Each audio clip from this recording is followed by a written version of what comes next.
Hello? Is this RuPaul? Well, this is your drag... This is your drag mother Yuhua calling you. Are you listening? I'm calling about the file that you stole from me last summer. The one with Marina Summers. Who is this? This is your drag mother, Yuhua! Calling you for the 1 millionth time because you stole the file from me, Mother Tucker.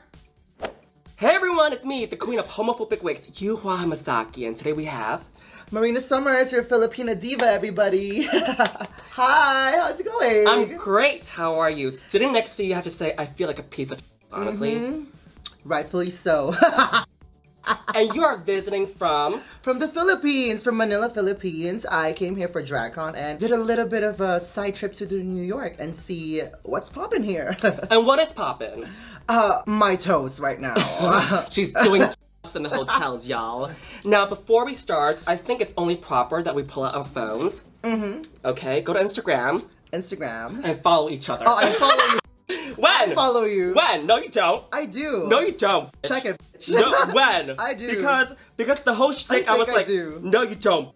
No, you don't. See? Oh, no. Because you know why? I was like, oh, this is perfect because you know the show The Real Friends of WeHo, right? Where they're a bunch of fake friends. And this show is called Yuhua and Friends, and I didn't want it to be like the Real Friends of WeHo. So let's follow each other. Okay, sadly. And so now we're friends, okay? Okay, I don't have Wi-Fi, so you do it first. Okay, I did it already. This video is sponsored by Manscaped, the global men's lifestyle brand that's disrupting the beard market. Not to be confused with James Manscaped. And today, I received the Beard Hedger from Manscaped. It has 72,000 RMP motor and titanium-coated T-blade that can cut through the thickest of hair in a single stroke. Whether if it's a 5 o'clock shadow or a lion's mane, you can choose from 20 different hair cutting lengths with the zoom wheel. You can literally throw away all those useless guard attachments that's cluttering your bathroom. It's waterproof, rechargeable, and cordless, so you won't get electrocuted in the shower. That's up. It's waterproof, cordless, and rechargeable, so you can trim in the shower without making a mess. It even has a grab-and-go travel case, so you can shave whenever, wherever, and shave however you want. So if you're thinking about growing your first beard, or if you're already a beard pro, Manscaped makes beard care super easy. So what are you waiting for? Sasha your way to the link in the description and use my code to get the lovely discount that you deserve. 20% off plus free shipping. Internationally included. Join over 10 million people that trust Manscaped today. ASAP! Today's episode is about dating. Oh. Let's transition to that into dating. Who are you days? Just random men. Random men? From the yellow app. What do you look for in a man? Well, the thing is, I haven't had a boyfriend. Oh my god, me too. Yeah. Since what? Since birth. Since birth? So you've never had a boyfriend? I've never had a boyfriend. You know what? I've never really had a real boyfriend too. When I was a kid, like, you know, when you're in college, when you're in like high school, maybe not elementary school, but like when you're in high school, you feel like you found like puppy love and whatever, but it's not really real love. And then afterwards, it never really went anywhere. Yeah, same. I mean, I've had tons of crushes and tons of guys that I flirt with, but I never really had like a boyfriend. So same here, and I think that as queer people, I don't know if it's for you too. Yeah. I feel like whenever I meet someone when I was younger, like even if we went on one date, I'm like, we're in love. Yeah. We're gonna get married. Yeah. We're gonna have kids. Yeah, and whatever. You already plan things ahead when you meet someone. Yeah, because you have no love from your parents or your friends as a kid. Triggered! Have you had love as a kid or no? I did have a lot of love from my family when I was a kid. But you know, emotionally, I didn't have that time to like really explore romance when I was a kid. When I was growing up, I was very busy. You know, Asian parents, Asian families, study, home, study, home, study, home, study, home. And they don't hug you, and they don't tell you that they love you. Their way of telling you that they love you is cooking food for you. Yes. Yeah. Oh my god, I was just gonna say. Yeah. Our language of love is food, and now I love to eat Yeah, that's lovely. I don't eat meat, but I'll suck on meat because I am what? Vegetarian. I love it. Now, as a kid, do your parents like show you a lot of love too, or no? My parents separated when I was young. I grew up with my mom and a very big family. But my mom wasn't really very showy of how she feels and like even like physically or like emotionally. Verbally, we don't say I love you. We don't say those things, you know. And I think it's very common in the Philippines and Asia as well. Because parents really want to separate, you know, like have like a thin line of like, oh, I'm your parent, you're my child, so that's the boundary, you know? Yeah. There's a lot of that. Honestly, when I first came to the States, I saw parents kissing their child. I was like, what the I know. Is that incest or is that really like normal here? Yeah, like, I think it's normal, yeah. Yeah, it is normal here because as a kid, same to you, the only way they really show love was cooking food for you, putting a blanket over you when you're sleeping. Making sure you go to school, finish school, yeah, and provide for the family. Do you think that affected you as an adult in your dating life right now? Yeah, I think it really definitely affected somehow in my adult life because, yeah, first of all, I didn't get to really explore the puppy love stage and everything with everything. And I am not very verbal about the showing way I feel. Showing people love. Because that's what I saw when I was growing up. So right now, I'm still trying to like navigate how to say things to someone, especially when I like a guy. Especially now that, you know, we have a career in drag and showbiz and you know, basically I'm a celebrity. So you are.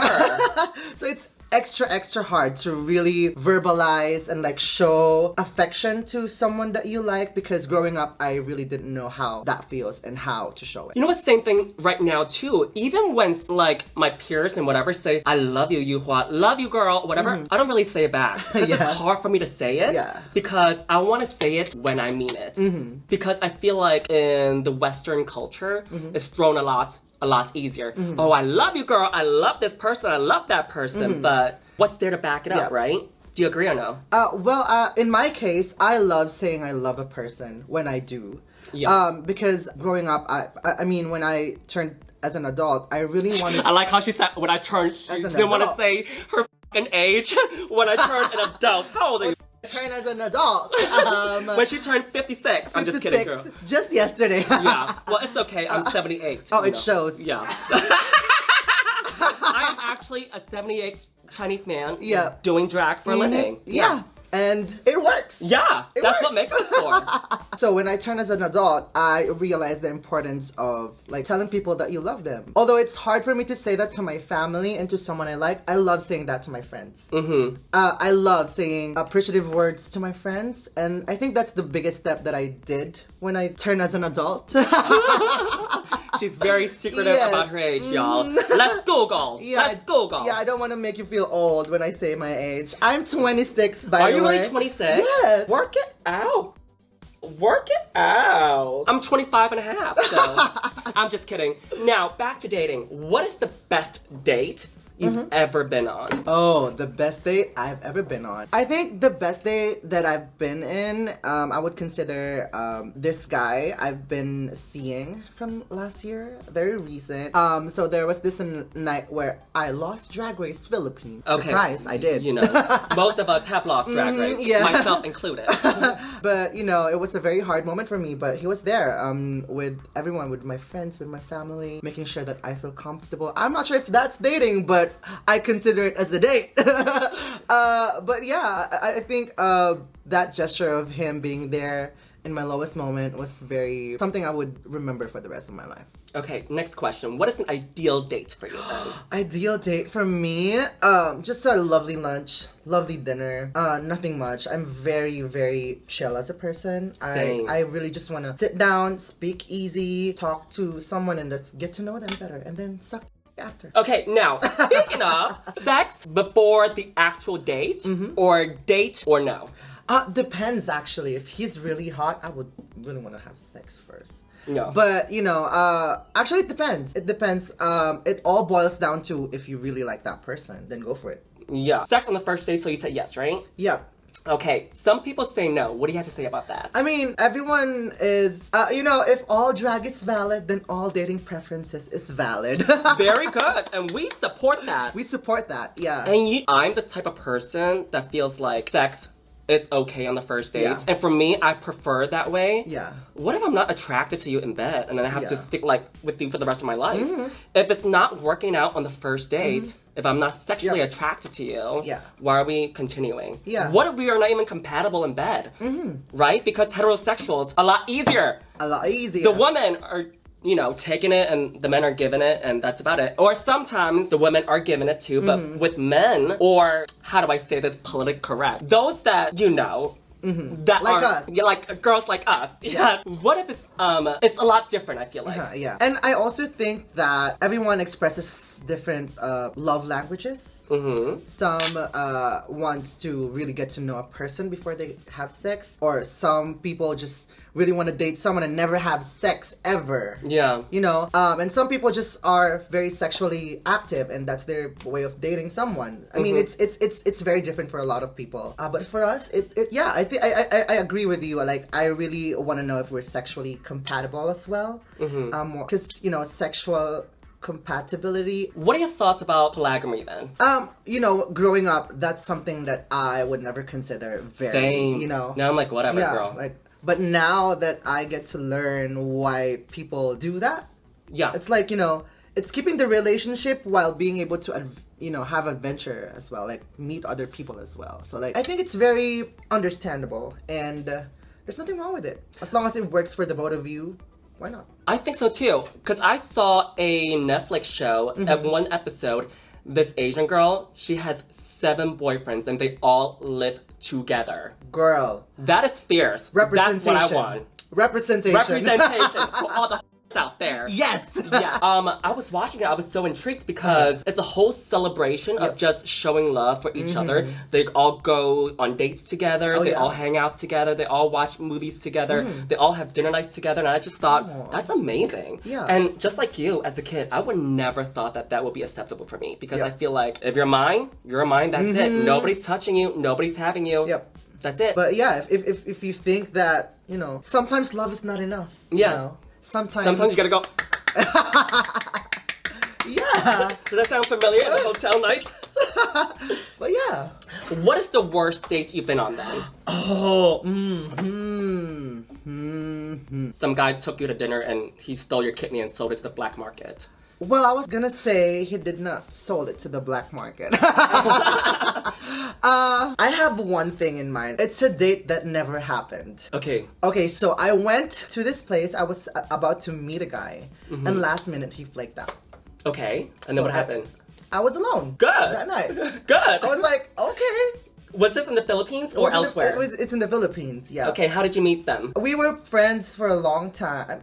Yeah, we had sex before. We became friends, and then we decided to date, and go to this lunch place. And then I was there, and he didn't show up. That is sassy of him. Did he at least text you or let you know he that did. He's not last coming? minute? Yeah. And he said I'm not showing up? Yeah, I'm not showing up.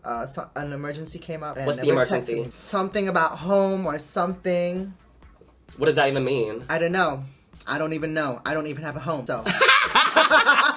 Is there a Mr. Summers coming up or no? Oh, right now there's no Mr. Summers, sadly, but I have a Camp Summers. What does that mean? It's my team. Cap Summers? Camp. Oh, Camp Summers. So your whole team that's working for you. Yeah. And you sleep with every one of them. On Monday, you sleep with this person. On Tuesday, you sleep with the art PR. department. Wednesday, fashion art department. Thursday is... finance. That's your sugar daddy. Yes. And then on Friday, it's what? On Friday, it's marketing. social media and marketing. That's what we call a pimp, right?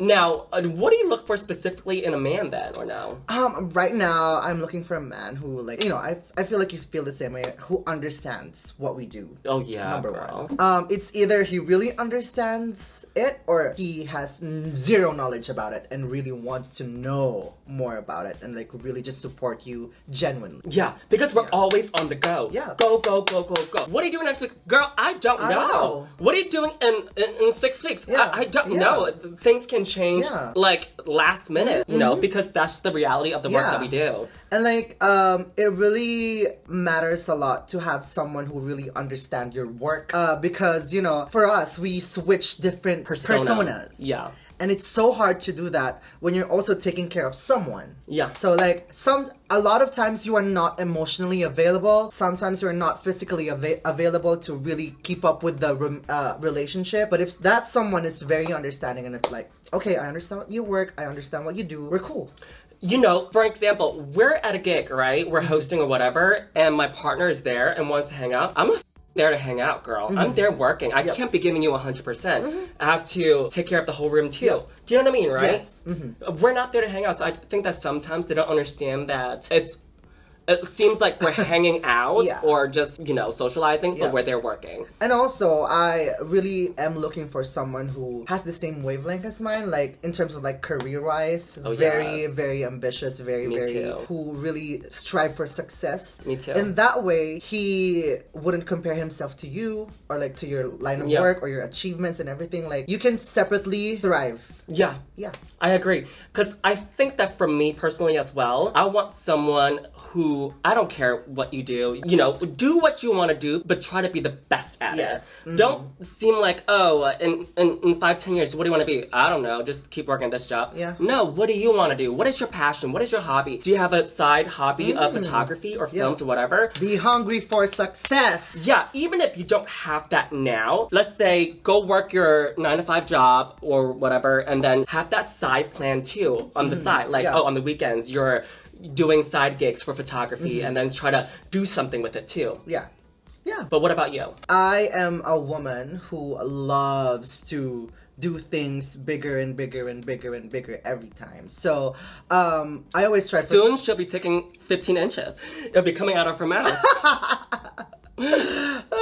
Like what do you call it? We call it isaw in the Philippines. Like a barbecue. Like a kebab? Kebab, yeah. Is it kebab? Yeah, but like the intestines of a chicken. Oh, lovely. Isaw. We call lovely. it isaw. Gorgeous now, isaw later. That was the coming back up again. Yes, I can feel it from last night. But I'm looking for a man who has a strong sense of self. Who wants to build a better life for himself, not only for me. Because in that way we get to, you know, live our own lives freely without guilt. Yeah. Do you find that when it comes to like dating or hooking up, even like when people find out that you do drag, there is a backing off or no? Yeah. Well, right now I am very open about what I do because this is my life. And if that person doesn't accept what I do, you cannot, this luscious lip won't be in that. No. That red lipstick will not be on your COCK. Yeah.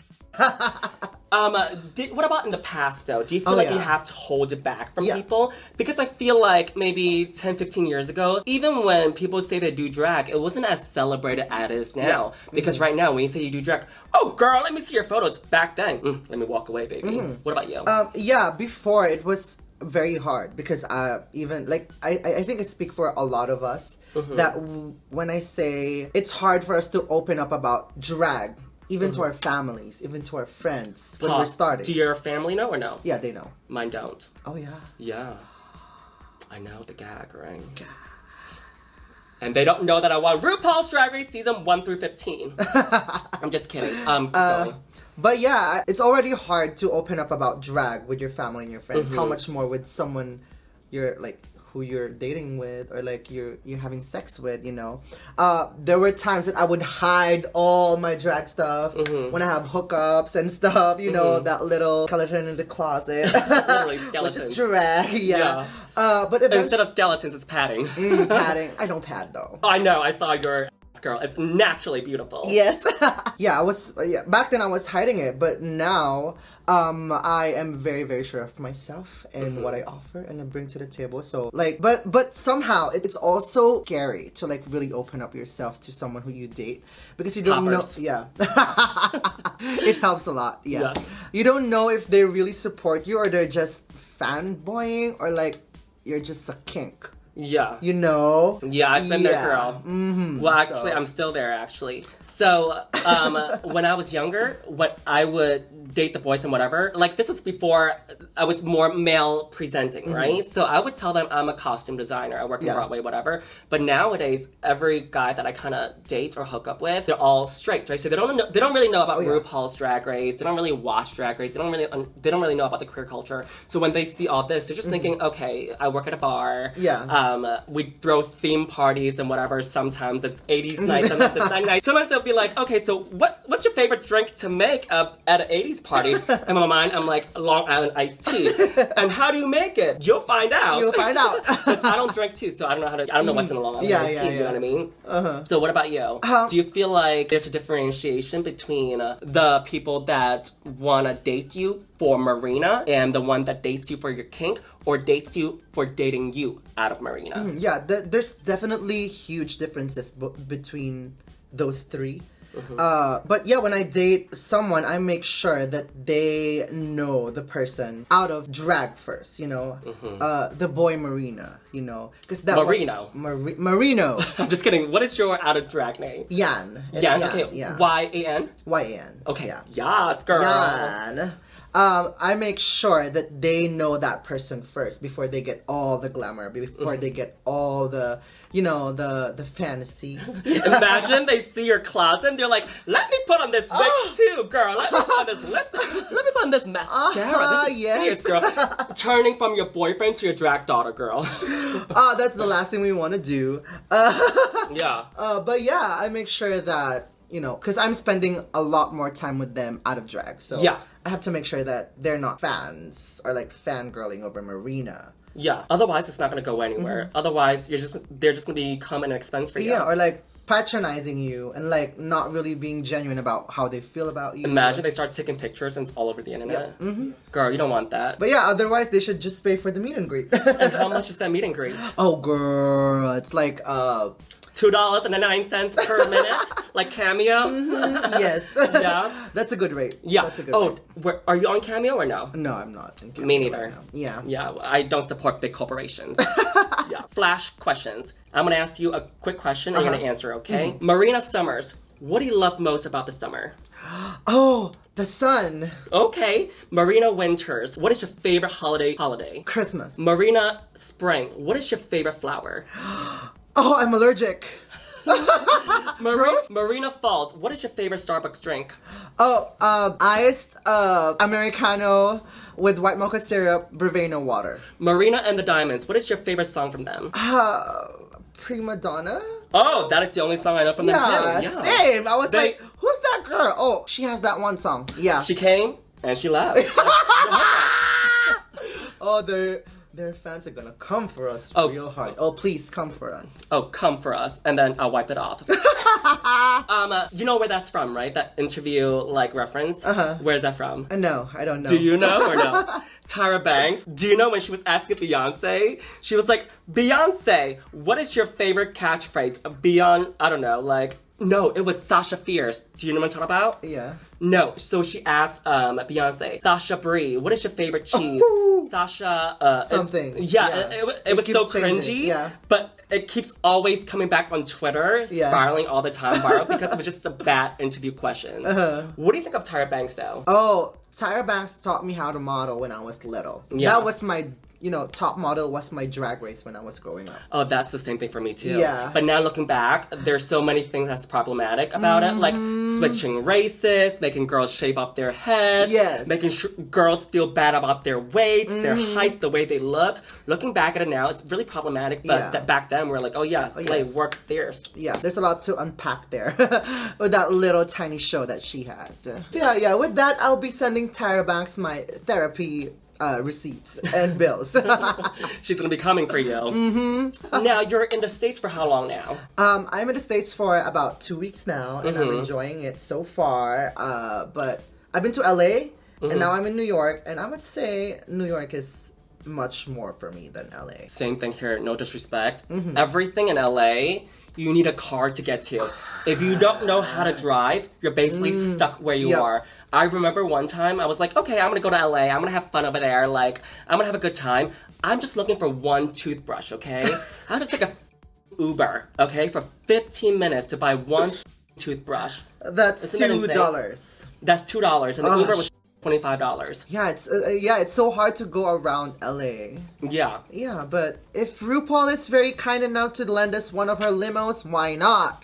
Oh, girl, she doesn't even talk to any of us, girl. So what makes you think she'll lend us one of her limos? Oh, did you see the video of her showing her home? Oh, did you see? Girl, fans. What do you think of the men compared to LA and New York? Oh, men. I know you probably didn't sleep with any of them, but looking around, what is the vibe that you're getting? Or maybe you have slept with them, but, you know, I'm just thinking you're a nice person.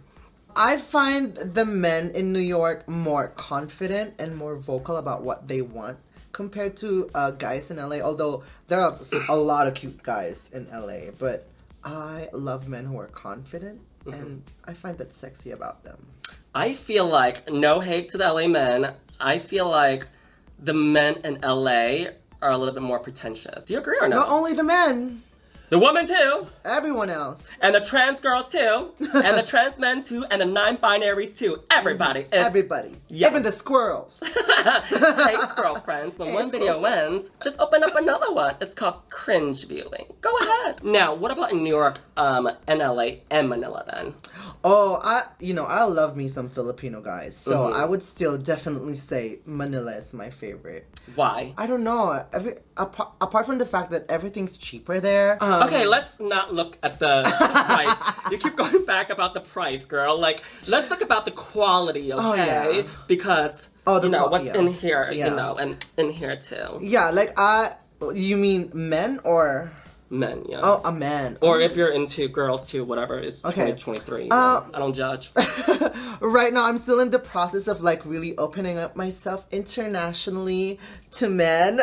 You know, I find confidence in back at home to have sex with guys, you know, and it's not intimidating. Yeah. Compared to like being in LA and in New York, it's a little bit intimidating. Why do you say that? I don't know. It's just something about tall men, and you know, we don't have that much tall men in the Philippines. So I feel like the representation and the finding of Asian men being attractive has changed over the years. Yeah. So 10, 15 years ago, it's really rare to see Asian with anybody or even get somebody to talk to you on the apps. But nowadays, it's a little bit easier due to the fact that representation is out there, and also the apps are using more diversity in their ads. Like before, all you see, no disrespect, it's all muscle Caucasian, white. yeah. I thought you were going to say muscle coke. We're not gonna go there.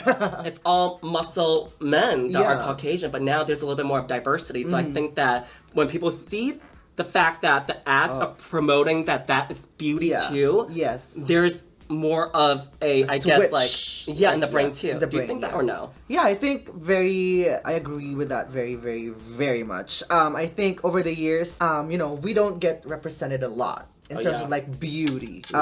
It's either you're a geek or a slut. Yeah. So yeah, I think you know, my Grindr profile bio is like Asian twink charm. So like we've been getting a lot of taps and a lot of messages. Wait, so you're looking for an Asian twink, or are you the Asian twink? I am the Asian twink. Okay. Okay, so you want to I want to meet international men. So. Okay. Yeah. And then what happens? Yeah, I mean, there's a lot more messages here than back home, I must say. Yeah. What do you think about people that put no Asians, no femmes, no FAT? I'm not even gonna say it because it's such a bad word. Well, you know, I think it's very sad that still is happening today. You know, there's still a lot of, you know, discrimination with a lot of people, especially, you know, those who are not conventionally attractive. You know, And I think that should stop because now that we're fighting for equality, for diversity, it should start from us within our community, you know? Yeah, I mean, if we really want to achieve diversity or like promote diversity, we should start it within our community.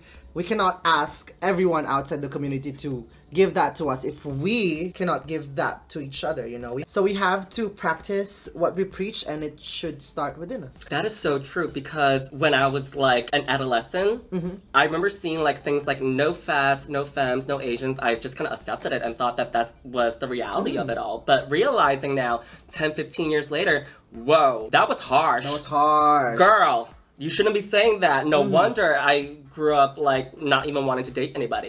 Yeah, right? I think it stems a lot from there as well, like generational trauma and like trauma from peers and like the society. And if we want to culture a new generation of people who are free to love, free to see people without, you know, these ideas of what makes someone beauty, what makes someone beautiful, what makes someone acceptable, you know, it should really start from us. Yeah. Practice what you preach, girl. You can't be expecting people to accept who you are and accept diversity if you can't even do it yourself. That's what we like to call hypocrisy. Yes. And it's also more fun when you have more options, like shopping at Dunkin' Donuts. Yeah, or like to say, just be a more whole, more goal. Any goal is a goal. Yes. Anything you want to add last minute? So yeah, that's basically my view on dating. And you can view my social media. that is her new grinder. That's my new grinder. You can find her on Instagram, YouTube, everywhere. Asian Twink Charm. I'm just kidding. That is nasty, bitch. It's Marina Summers. So yeah, those are the things that I look for in dating and in men. So if you tick all the boxes, you can send me a DM on my social media accounts, Marina Summers, or on Grindr, Asian Twink Charm. Thank you. That is nasty. Well, thank you so much, Marina. It is such a pleasure meeting you, and stay gorgeous as always, okay? Can I have a hug? Of course. Let me feel the silicone, baby. Let me feel it, baby. Oh, I'm allergic to plastic. You'll get used to it. Mwah. Hey squirrel friends, when one video ends, just click on another one. It's called cringe viewing. Go ahead, I support you.